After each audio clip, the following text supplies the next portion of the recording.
ইসলামের ইতিহাস হল ইসলামী সভ্যতার রাজনৈতিক, সামাজিক, অর্থনৈতিক, সামরিক এবং সাংস্কৃতিক বিকাশের ইতিহাস। ইসলামী সভ্যতা 7ম শতাব্দীতে আরব উপদ্বীপে উৎপত্তি লাভ করে এবং পরবর্তীতে বিশ্বের অনেক অংশে ছড়িয়ে পড়ে। অধিকাংশ ইতিহাসবিদ বিশ্বাস করেন যে ইসলামের উৎপত্তি মক্কা ও মদিনায় 7ম শতাব্দীর শুরুতে মুহাম্মাদের মাধ্যমে। 2. মুহাম্মাদ হলেন ইসলামের নবী। তিনি মক্কায় জন্মগ্রহণ করেন এবং 610 খ্রিস্টাব্দে তিনি আল্লাহর কাছ থেকে প্রথম ওহী লাভ করেন। তিনি মক্কা ও মদিনায় তার ধর্মপ্রচার শুরু করেন, যেখানে তিনি ইসলামের শিক্ষা প্রচার করেন।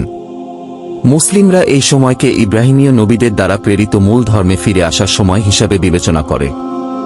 ইব্রাহিমীয় নবী হলেন আদম, নূহ, ইব্রাহিম, মুসা, দাউদ, সুলাইমান এবং ঈসা। মুসলিমরা বিশ্বাস করেন যে এই নবীরা সকলেই একই ঈশ্বরের কাছ থেকে বাণী পেয়েছিলেন।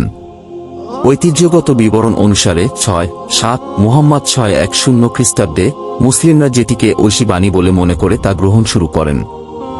এই বাণীগুলোকে কুরআন বলা হয়, যা ইসলামের পবিত্র গ্রন্থ। কুরআন আল্লাহর প্রতি আত্মসমর্পণ, মহাবিচারের জন্য প্রস্তুতি এবং দরিদ্র ও অভাবীদের জন্য দানের আহ্বান জানায়।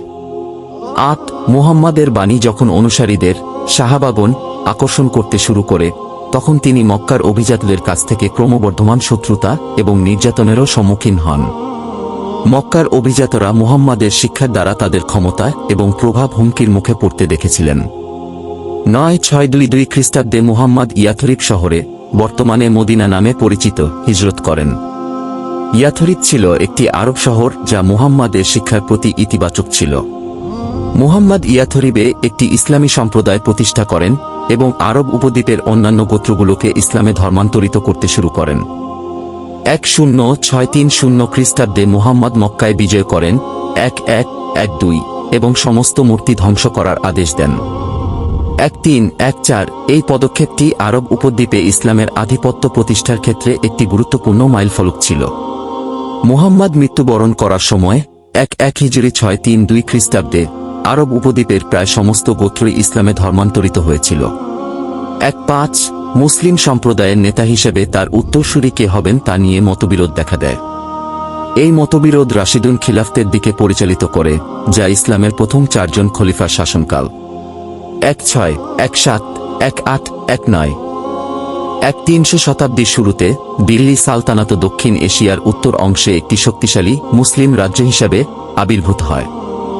দিল্লি সালতানাত মুহাম্মদ ঘুরির দ্বারা প্রতিষ্ঠিত হয়েছিল, যিনি 1192 সালে তৃতীয় পাণ্ডব যুদ্ধে পরাজিত হওয়ার পর দক্ষিণ এশিয়ায় মুসলিম শাসন প্রতিষ্ঠা করেছিলেন।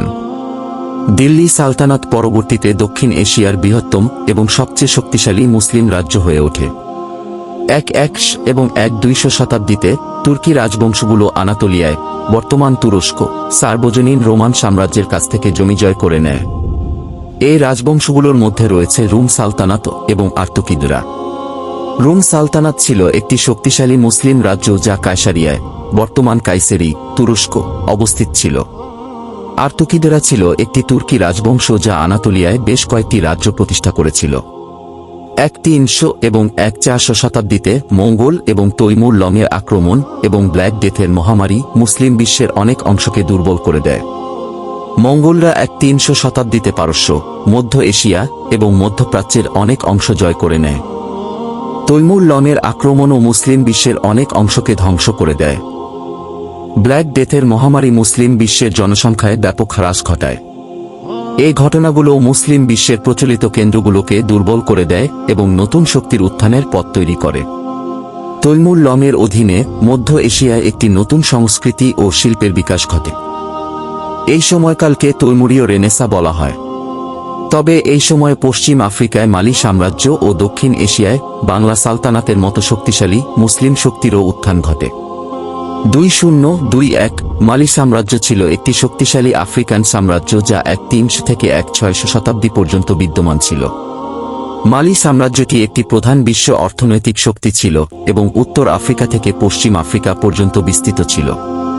1300 শতাব্দীতে সিসিলি আমিরাত এবং অন্যান্য ইতালীয় অঞ্চল 22 থেকে মুসলিম মুরদের নির্বাসন এবং দাসত্বের পর খ্রিস্টান বাহিনী রিকনকোয়েস্টার সময় ইসলামী ইবেরীয় উপদ্বীপকে ধীরে ধীরে জয় করে নেয়।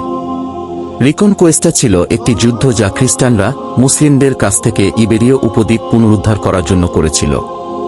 16 শতাব্দীতে উসমানীয় তুরস্ক, মুঘল ভারত এবং সাফাবীয় সাম্রাজ্য, ইসলামী বন্দুকধারী যুগের রাষ্ট্রগুলো বিশ্ব শক্তি হিসেবে আবির্ভূত হয়।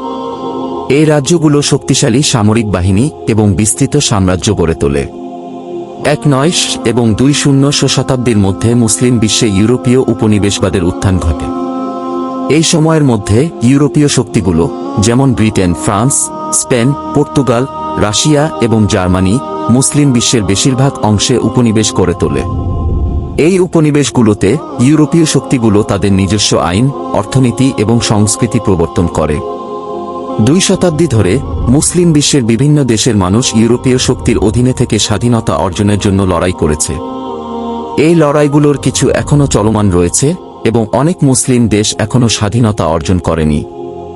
মুসলিম বিশ্বের বিভিন্ন অঞ্চলে এখনও সংঘাত চলছে। এই সংঘাতগুলোর মধ্যে রয়েছে ইসরায়েলি ফিলিস্তিনি সংঘাত, কাশ্মীর সমস্যা, উইঘুর মুসলিম নিধন, মধ্য আফ্রিকান সংঘাত, বসনিয়া যুদ্ধ এবং মিয়ানমারের রোহিঙ্গা গণহত্যা। 1970 এর দশকে তেলের দাম বৃদ্ধি পেলে গালফ কোঅপারেশন কাউন্সিলের আরব রাষ্ট্রগুলোর, বিশেষ করে বাহরাইন, কুয়েত ও ওমান, কাতার, সৌদি আরব এবং সংযুক্ত আরব আমিরাত অর্থনীতি বিকশিত হয়। এই তেল সমৃদ্ধ দেশগুলো এখন বিশ্বের বৃহত্তম তেল উৎপাদক এবং রপ্তানিকারক। গালফ কোঅপারেশন কাউন্সিলের আরব রাষ্ট্রগুলো পুঁজিবাদী অর্থনীতিতে রূপান্তরিত হয়েছে। তারা মুক্ত বাণিজ্য এবং পর্যটনকে উৎসাহিত করছে।